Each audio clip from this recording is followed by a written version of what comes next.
These are 4 foods bad for your gut, and you are eating them every day. When I was eating these foods, I had horrible skin, gut pain, farting, and lots of diarrhea.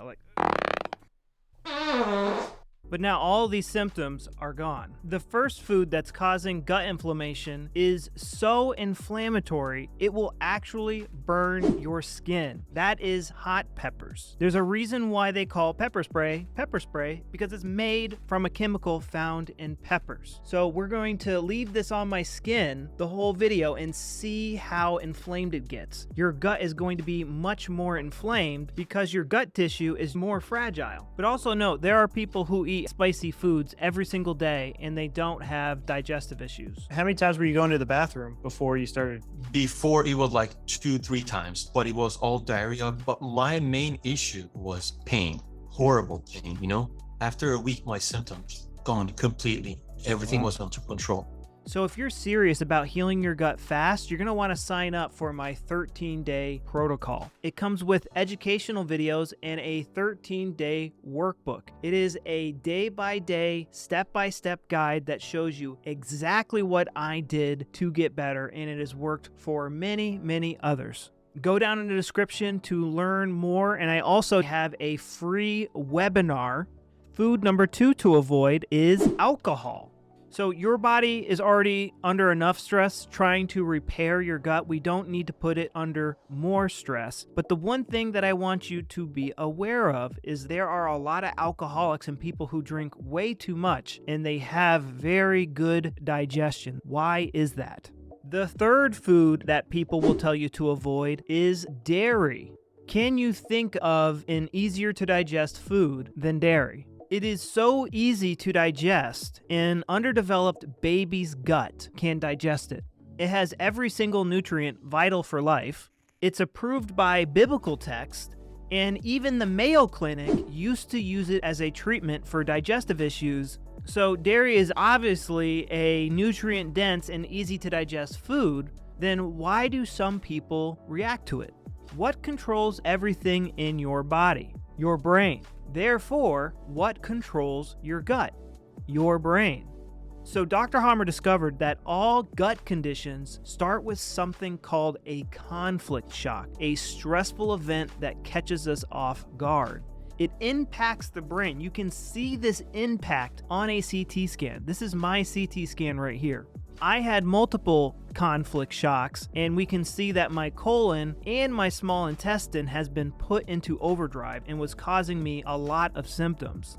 Now think about your last flare-up. When did it happen? What was something stressful going on in your life? I was like, oh, nothing, there's nothing stressing me out. But my worst flare was during the biggest breakup I've ever had. What was stressing you out? Your job, money, a boyfriend, a girlfriend, family issues? Do you find yourself referring to things as crap a lot? That crap makes me sick. I can't deal with this crap right now. Get it out of here. How do you think your subconscious mind will interpret that kind of language from you? It's going to go, oh my God, there's crap inside of us. Let's get rid of it. I'll give you diarrhea. You're welcome. Or if you're constipated, this is what's something important to me that I want to hold on to, but I can't. So we're just going to hold on to it for you. So how does someone develop an intolerance to a food that has vitamin A? It has the B vitamins. It has vitamin C in it if it's consumed raw. It has D, E, and K2. It has calcium and phosphorus and all the nutrients vital to life, also known as milk. How does someone become allergic to milk and react to milk? It is somehow related to the conflict, or they fear the food on a subconscious level. One person I worked with, he was super stressed out because he just lost his job. And on his way home, he wanted to cheer himself up, so he went to his favorite restaurant and he got a milkshake and a hamburger. And when he got home, he had horrible, violent, bloody diarrhea, filled the toilet with blood.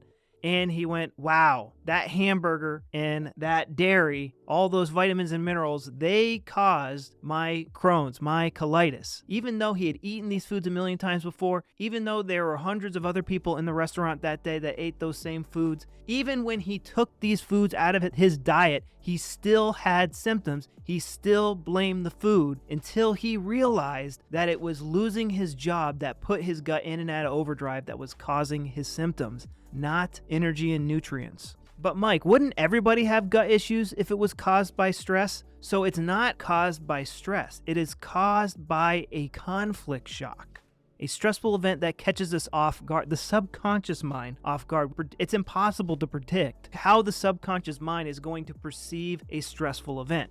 If you're finding this information helpful, hit the thumbs up button, boom, and then also hit the subscribe button and the notification bell to get notified when I make new videos. And after this video ends, watch my webinar. It will change your life. Do it. So the last food people will tell you to avoid is wheat or gluten, another biblical food being demonized here. It is also referred to as the staff of life or the body of Christ. So gluten is actually a protein found in all grains. Protein stems from the Greek word proteus, which means of the utmost importance. And it's the most important because an amino acid is essentially, it's a molecular structure that has nitrogen as its important component. And when you look at the elemental composition of our body, we have hydrogen, oxygen, carbon, and then nitrogen.